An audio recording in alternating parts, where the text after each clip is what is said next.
Hi,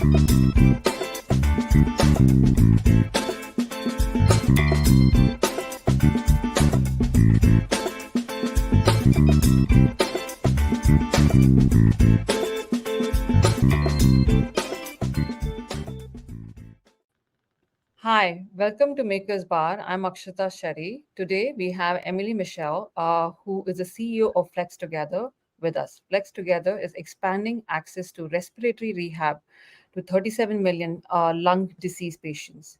Emily has a graduate degree in social entrepreneurship from the very esteemed USC's Marshall School of Business. Welcome, Emily. I'm really excited to have you here. Yeah, thanks for having me. Excited to talk more about how I got here and about sort of the benefits of pulmonary rehab. That's awesome.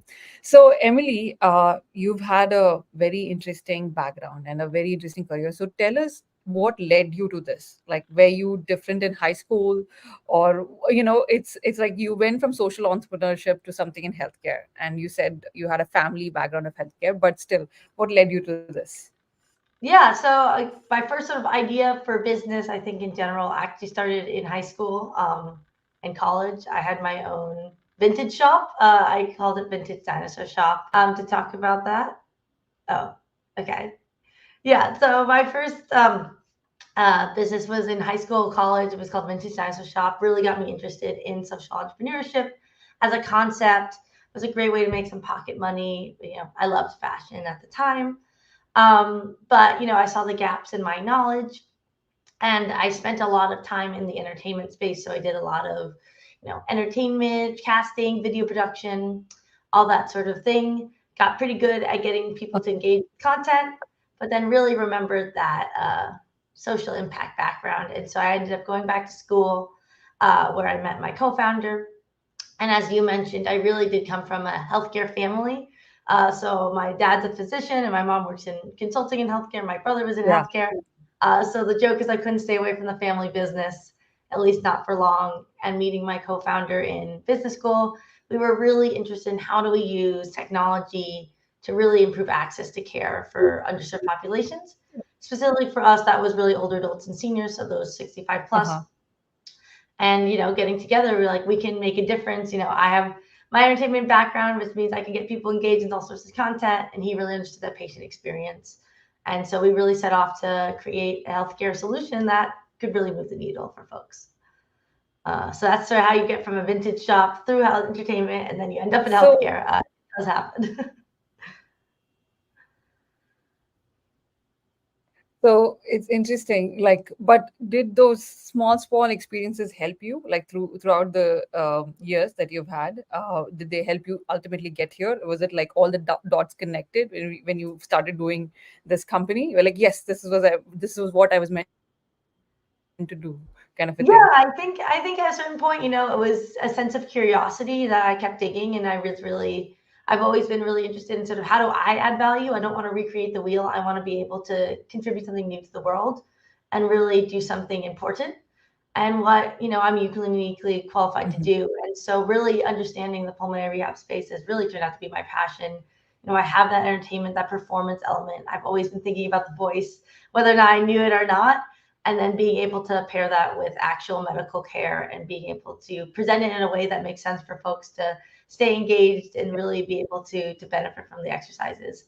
And I know we'll probably talk about it a little later, but that sense of entertainment is really infused into every medical appointment. So when we're doing physical speech and occupational therapy, patients are doing Latin dance, they're doing qigong, they're doing yoga, and so it feel like more of that Yeah. Peloton like experience.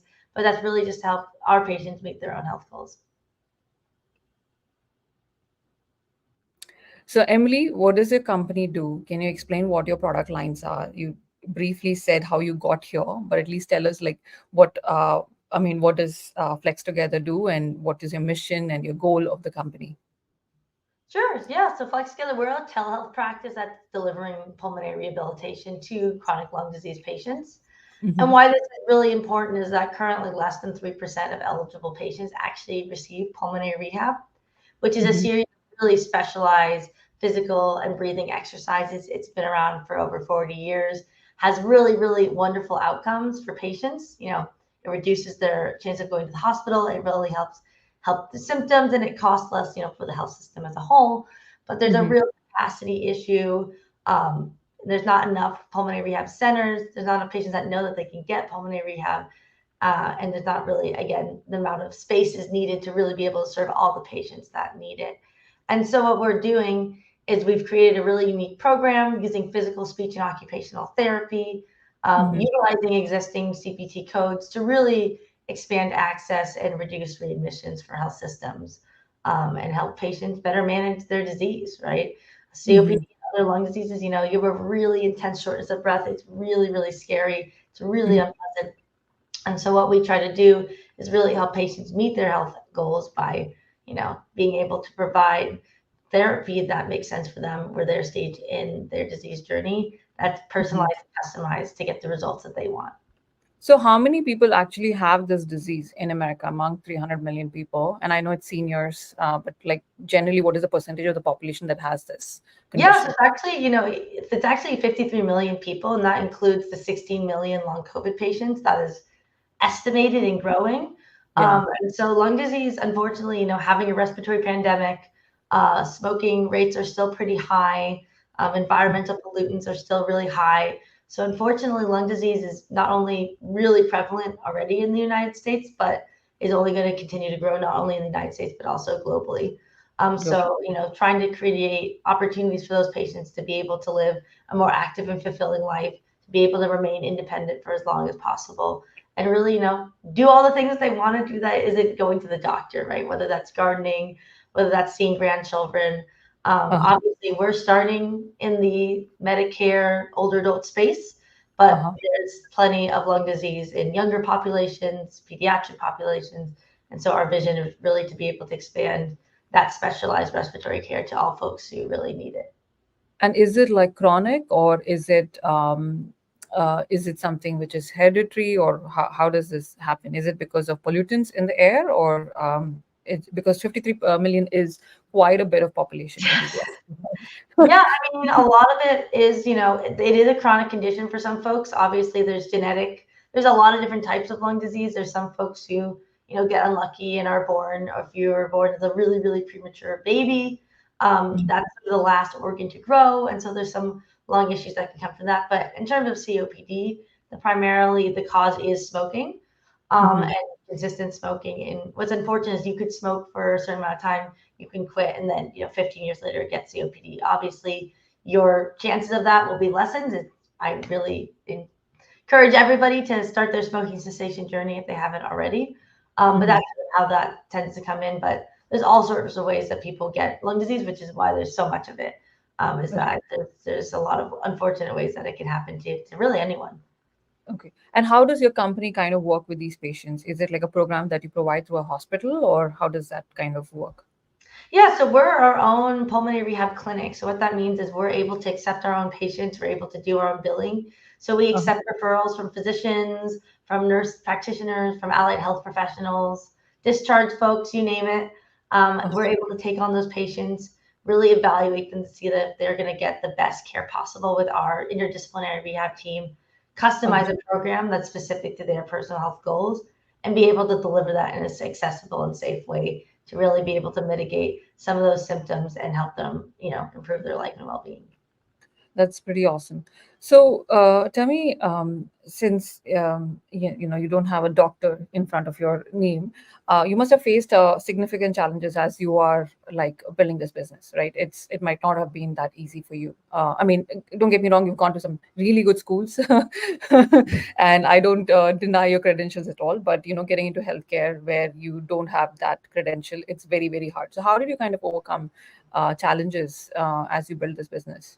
Yeah, I mean, so a really, big opportunity for us is we actually worked with the AARP Foundation for about a year, really Mhm. looking at social isolation and loneliness, really Mhm. doing a ton of customer discovery, really building our chops for Mhm. about a year. And then we, had a pilot with Cedar Sinai with a geriatrician over there, really to understand our proof of concept, to really be able to show that we can move the needle.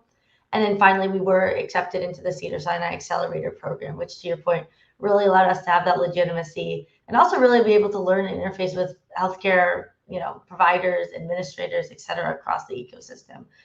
So really see how we cyanide fit into has the so, chain. sorry. So Cedar Cyanide has an accelerator program which helps smaller companies come in and get into the accelerator program. Did I get that right? Yeah, so what they do is they invest money and then, you do a 3-month residency sort of thing. So they bring Hmm. in mentors, they bring in outside lecturers, they give you Hmm. really the opportunity to be a part of the Cedar Sinai Health System. They give you a badge Oh, to wow. really understand sort of where would your solution fit in. They really tend to work with companies that they can see partnering with or piloting with or otherwise being able to help because of where they sit in the healthcare space. There's other Yeah. accelerators at other health systems, other healthcare things for other entrepreneurs who are looking. It's really competitive to Yeah. get into the Cedar Sinai Accelerator program. It's a big deal, at least in the greater Los Angeles area, to be Uh-huh. associated with them. So that really helped. I think the other thing that really helped is we sort of initially started in more of what they call a social determinants of health space. Again, Hmm. talked about us working with older adults in the AARP Foundation, but we didn't have a medical home Hmm. initially. And so I think was a big change for us is finding our home in the pulmonary space, finding all the really amazing research that has been Yeah. done about pulmonary rehab. And so at a certain point, we're not recreating the wheel. We're like, the research has been done, it's been around for 40 years. What we're doing is we're scaling a program that we know works, obviously making our own spin to it because I'm of the opinion being a virtual platform doesn't mean we need to duplicate the Yeah. in-person experience because we're never going to be the in-person experience and we shouldn't necessarily try to be. We should think about what is cool and unique about being telehealth and lean into that. Uh-huh. But sort of basic principles and best practices that have been established by the research, we took those and really brought into our own program. And we do have a wonderful team of clinicians. So you point out I'm not a physician. Yeah. Don't try to be a clinician. But we have a pulmonologist, 2 physical therapists, a speech language pathologist. We're bringing on an occupational therapist onto the team to really make sure that they have been, the ones creating the program for patients, making sure it works, delivering the care. I haven't been a part of that. My job is really to get partners and marketing, fundraising on the board so they can do their job, which is deploying care to patients and That's really educating folks about the benefits of pulmonary rehab. that's actually a great story, to be honest. And I learned something new. I really didn't know. I mean, I've been in this space. I have been a Southern California resident myself, and I didn't know that like institutions like Cedar Sinai actually had accelerator programs. Like this is new to me. Like so, this is great. I'm learning, and my viewers are learning because of this. So that's really amazing. So and also like your story about like you don't need to be a physician, right? Which is very fairly, I think the best people who do hospital administration, I personally feel, are not physicians, are actually people with a business degree. And because they can be they can be objective about things. That's personally my opinion, but we have all kinds of opinions. So I think this is a great story, just to hear that how you've broken into this healthcare space, and it must have been tough, in spite of having a background with parents and everything. It must have been definitely been tough, and just learning about these accelerator programs. I'm sure this will help a lot of entrepreneurs who are viewing this podcast. So I really have to thank you for that. So tell me, what has been the most satisfying moment for you so far in the business? Like, and I understand you are helping out a huge population, especially when we went through as you said, we went through COVID, and it was a lung virus, right? So, uh, but what else has been the most satisfying part of starting something like this, which is very difficult to do? Yeah, I would say there's two big things. I mean, so we're active in Florida, Vermont, and soon California. And so Hmm. honestly, the most satisfying thing has been helping patients. Yeah. I think what comes to mind is two patients actually. There's one that her personal health goals. So how rehab works is that, especially in our context, we pick a personal health goal for that patient, and that's sort of Yeah. what we're working towards. And for Yes. her, it was being able to go up her stairs in her home without taking a pit stop, Uh, which is such a great goal. yeah. And then another one was just like, I want to be able to walk my dog around the block every day. Oh, And really helping those two patients be able to meet those goals was just so satisfying. And you've talked a lot about how it's hard. It's hard to figure out medical billing. It's hard to yeah. be enrolled and have a state by state rollout. But when you have moments like that, you're like, oh, this is so worth it. Yeah. If we're improving people's life, we're doing it. And I think the second part has really been building out my team. So much of early startup has been, me and my co-founder Benji, who I'm so grateful we met in business school. We've been working Yeah. together for so long, workshopping all the ideas that eventually turned into what is now Flextogether. But being Yeah. able to bring on clinicians who know all these different skills that I didn't know beforehand, being able Yeah. to infuse their ideas into how we grow Flextogether has just been the coolest thing ever. And to really help, a lot of our clinicians are trying to transition out of clinical care, and so Yeah. being able to help them build those soft skills that I know they have, because you know if you're dealing with patients, you have customer service skills, for example. But really showcasing those transferable skills for our employees to help them Yeah. get where they want to go in their career has just been fantastic and just so satisfying to watch them grow and blossom. So tell me, when you're talking about billing a little bit, right? So that is, I mean, so whatever the program that you do, is it covered by health insurances? Majority of the health insurance cover that, or you patients have to pay for it separately or something of that sort? Yeah, no, we have fought the good fight with Yeah. Medicare. So we are covered by insurance. We're rolling out into a lot Congratulations. of different commercial plans, and it's slow and Yeah. incredibly painful. But Yeah. I think, when we first went to the accelerator, I think we anticipated that, and we do have this function to be a Yeah. vendor service to health Yeah. system. And we still do that. But when we're thinking critically about those 53 million people, taking Yeah. into account those 16 million long COVID patients and growing, how are we actually going to be able to serve as many people as possible? And a Yeah. lot of those people do not live near a very wealthy health system who might be able to afford a vendored service like Flex Yeah. Together.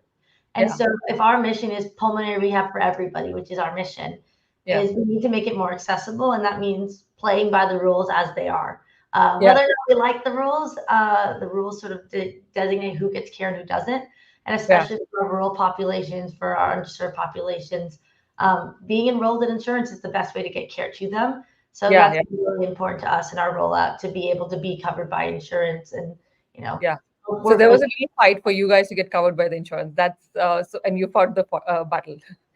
Yeah, yeah, and I mean, it's changed sort of how things were done in the very early years, but I Yeah. think it's honestly been great. I mean, it's meant more clinician involvement.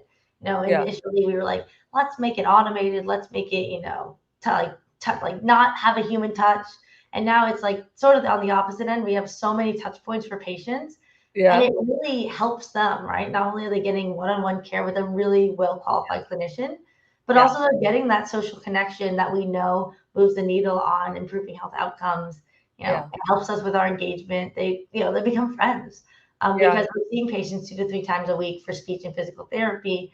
Yeah. And so, being able to fit within the confines of traditional healthcare was important for us to be able to roll out to some of those more rural populations who can't get to those specialist care opportunities.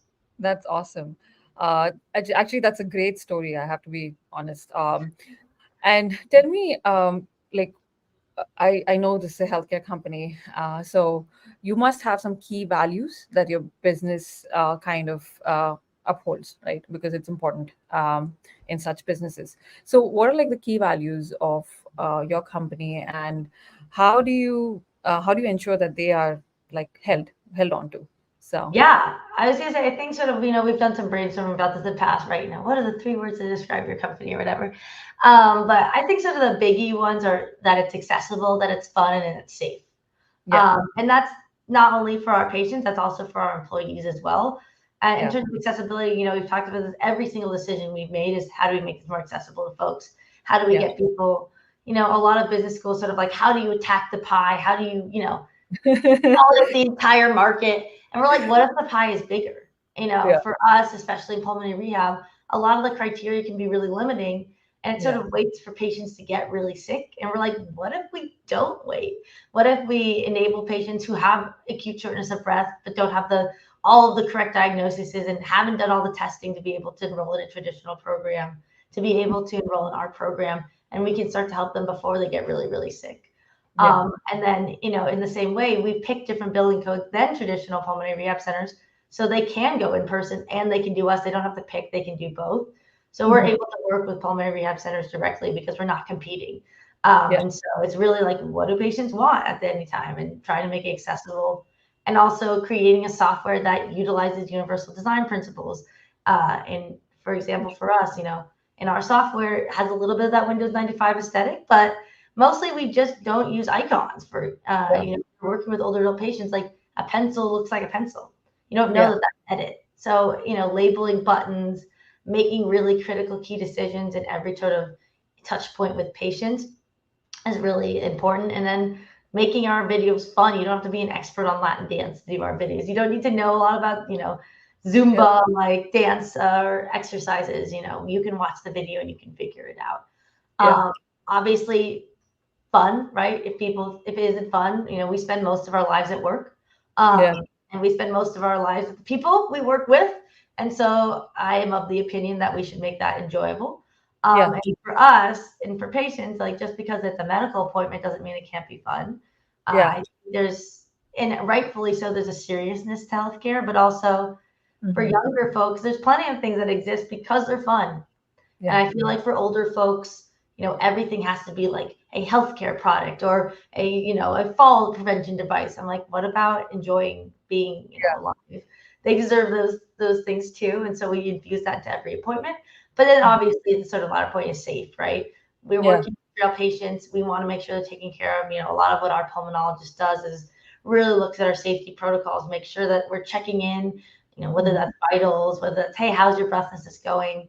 And even with our, you were talking about culture with our employees and with our team is creating a space where like they can fail, they can take risks, they can speak up. I try to be, as a leader, I try to be obviously a visionary and trying to Yeah. move ahead, but also at the same time being really approachable because they're the ones doing the work. And if I'm not listening to them and I'm not taking their feedback, this whole thing isn't going to work out. Yeah. So really creating a safe space to be like, I know you were really excited about this, but like it doesn't work. Or, I think we're really close, but I would do this differently, and not being like, oh, I'm going to get in trouble if I bring up my feelings. And so creating that safety, not only in terms of obviously patient safety and well Yeah. being, but also for our team to be able to feel like they have ownership over the product and really help us move forward. Yeah. So you talked a little bit about your leadership. So can you describe like what your leadership style is like, and I mean, how? I mean, I asked this question to all our founders, leaders who come in, because I think a leadership style is something like I am personally trying to research like what is like the best leadership style that works. So that's why I ask everyone, and I'm curious what your leadership style is.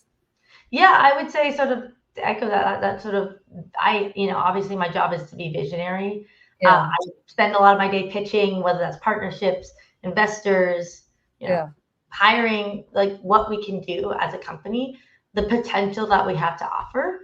Yeah. But also it's really important for me to be approachable and to not lose sight of, what's happening on the ground. Yeah. Because then that's how little problems become big problems. If I'm like, I'm above doing this type of work. Yeah. Yeah. I don't Yeah. know. I think you can't really have an ego as a CEO of a startup because, like, doing the work, getting, in the trenches with your team, Yeah. uh, teaches you things, but also helps you do better. And so, really creating an atmosphere of like, it's okay if we fail, we can try new things, but also you can talk to me. I'm a human being. I have two Yeah. cats. I'm not like, oh, she's the CEO. Yeah. Talk to her. Yeah. And like, I talk to all of our, we bring on contractors in each state to actually provide the care. And I've talked to each and every one of them because I want Yeah. them to feel like they're part of the team. I want them to know they can email me. Obviously, Yeah. they can email the clinicians who work with them closely on that part, but just making sure I'm approachable and in Yeah. touch with what's happening on the ground, even if I'm pitching the future. Yeah. And I agree. The devil is always in the details. I agree. No matter how high up you are, you should know some amount of the details. I feel. Otherwise, if you don't know the details, like you'll get messed up pretty soon. Yeah. So, and you actually lose sight of your business if you're not in the details. I feel. I mean, obviously, it's not possible if you have a 10,000 people organization. It's very hard to be in the details, but at least you should know enough about the underlying business that somebody's not messing around with you. You know what I mean?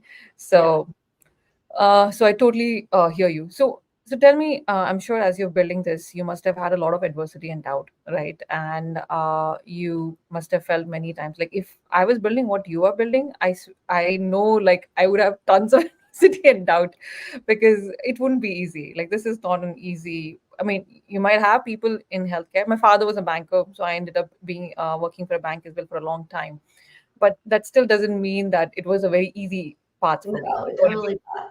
mean? So, Yeah, I mean, how do I handle adversity? I mean, A, it's hard. I mean, the reality is it's hard. yeah, I think having a really tight knit relationship with my co founder has been super important for me. You know, we can lean on each other. And I think, seeing the precedent of success that we've had in the past, like, yeah, right now it's not going well, but like, we have survived 100% of our bad days, right? You see that quote going around.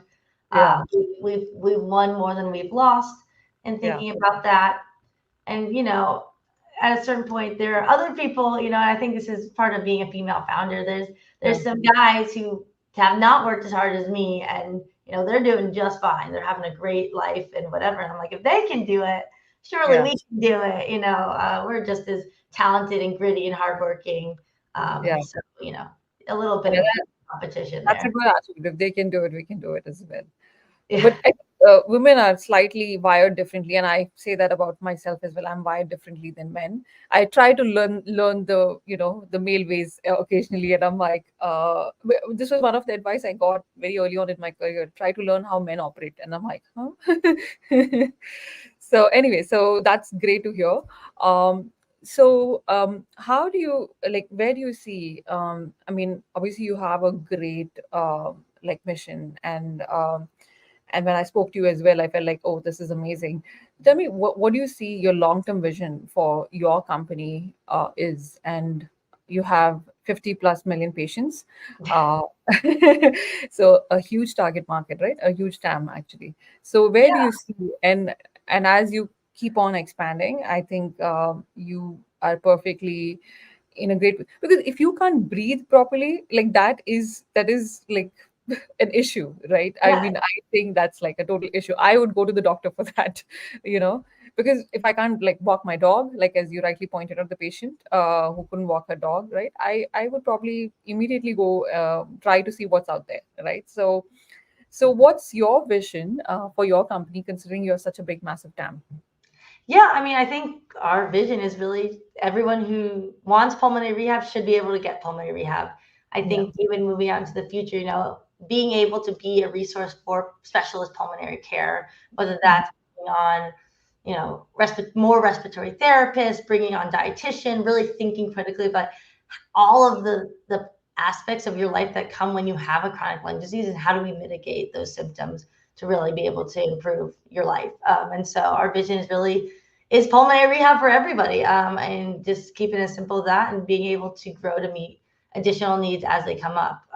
But that seems like a pretty big problem. Everyone's always like, what's your big vision? I'm like, well, getting pulmonary rehab to 53 million people is pretty big, but we have Yeah. ideas as well. If should when we accomplish that goal, what will be Yeah. next. You can But spend a lifetime working on that goal, actually. yeah, Maybe multiple lifetimes in possibly. So, okay. So tell me a book or a mentor that has significantly influenced your journey, and I'm sure like people don't reach here. Like I feel like if you have to be an entrepreneur, you have to be a little crazy, because there's no ways like normal people can do this. Like I've interviewed plenty of entrepreneurs now, and none of them were normal, like in any ways, right? But they've all told me like there's something that influenced them very deeply in their life. So it could be a book, mentor, a parent, or something that is the or an event, something that has deeply influenced you to get here. yeah. I mean, I think it's a little cliche, but I definitely think it's my mom. So she worked for my whole life. She worked in healthcare, and she was like employee number three at her consulting company. And Yeah, I realized I'm not technically an entrepreneur, but it's pretty dang close. And now yeah, she's been with that company since they've gone through private equity. They've grown. They're in multiple states, yeah, and really seeing her, manage that and grow with the company. I was like, hey, I want to do that. That sounds really cool. And being able to balance her personal hobbies and all that with her career, and I yeah. really think that influenced me. Is like, yeah, my mom can do it, I surely can do it too. Yes. And it worked out pretty well for her. So if I grow up to be my mom, I'd be happy with that. Oh, So I'm Yeah, sure when she sees this interview, she'll be so proud. she probably already knows. So what is the most critical skill that you think an entrepreneur should have, according to you? Yeah, it's funny. You sort of mentioned this. Yeah, I think every entrepreneur needs to be slightly delusional, yeah, in the sense that you really have to believe truly that the world can be changed and you're the one to do it. yeah, Um, and I think you also really need to be a lifelong student and have a lot of curiosity yeah, because you're constantly learning, you're constantly being faced with like, well, I've never, done CPT billing before, or I've never, enrolled in, a health system, or I've never negotiated a contract for value-based care, and all yeah, these things that can come up. And if you're not willing to be like, this is cool and exciting, I'm going to learn something new versus, oh no, I've never done this before, I'm going to mess yeah, up. You have to sort of be excited to be constantly be like, well, I thought I knew stuff about yeah, healthcare and maybe I don't, because there's yeah, always more to learn. And the more you learn, the more you realize you don't know. And so having that sense of yeah, humbleness, as well as a little bit of delusion, yeah, I think is the perfect combination to make an entrepreneur. yeah, yeah. I think delusion is a very good word. I'll use that. Just a little bit of delusion, not a lot, but a little bit. So it's funny that you say you mentioned that you mentioned in the passing where you said like most of them feel like they want to change the world, and every person who has done, I mean, they don't have to be all Elon Musk in their lives, right? Like that's just a whole nother level of entrepreneurship that you're talking about. But like every person that I've spoken to, they all felt that they were going to change the world in some way, and they were here for a mission and a purpose. So I totally hear you. So delusion is a very apt word. So my last question, and I promise I won't bug you anymore after this.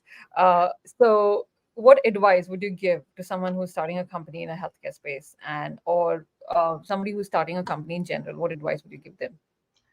So I get this question a lot, and I get people coming, "Oh, I'm thinking about starting a business." What my Yeah, biggest advice would be just start it.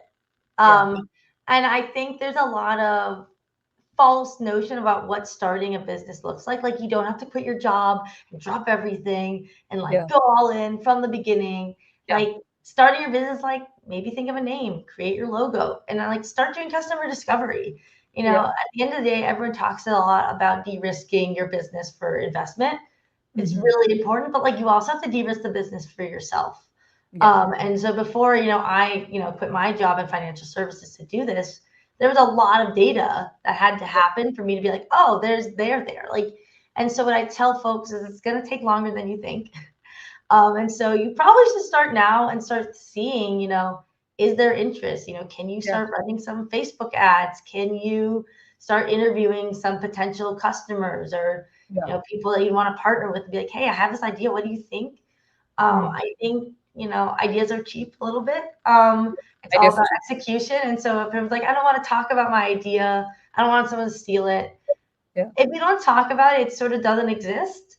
yeah, And so what I tell people want to start is like just start and start in whatever way that makes sense for you.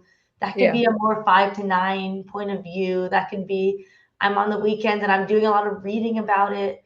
It doesn't have to be like I've dropped everything and this is my dream and vision, but yeah, start engaging with that idea, start talking about it, and sort of presenting it to the world, and then you'll see sometimes people will start to find you, be like, hey, I heard you were talking about, this is what happened to us in Flextogether. We were, at a networking event. I was just talking to someone. We hadn't been working on this idea, and they're like, that's really good. You should do that. And so we ended up applying to a pitch competition that we ended up winning.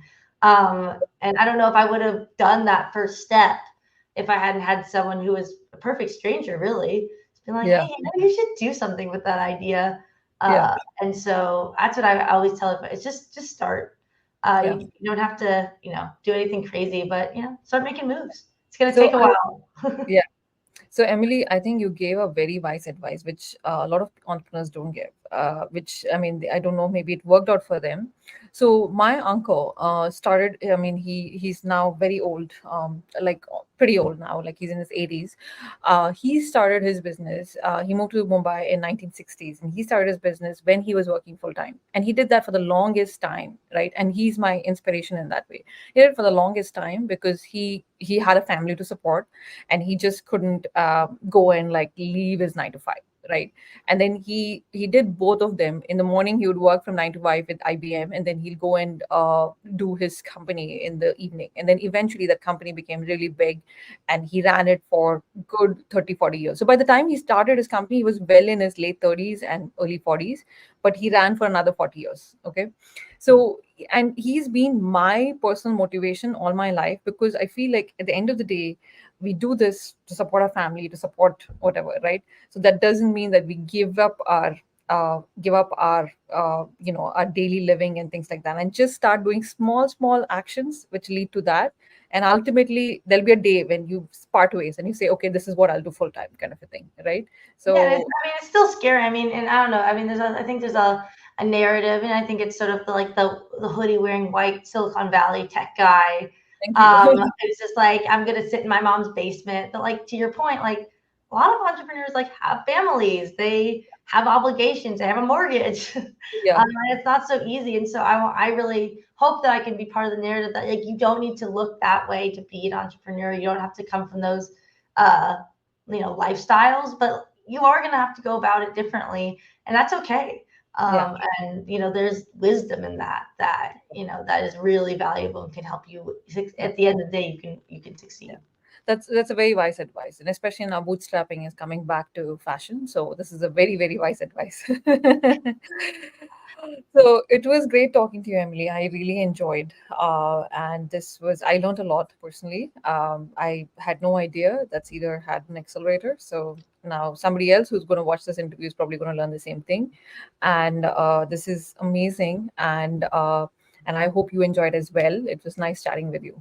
Yeah, of course. Thanks for having me. Always down to talk about pulmonary rehab and my experience to help another entrepreneur avoid a couple mistakes that I Yeah. made.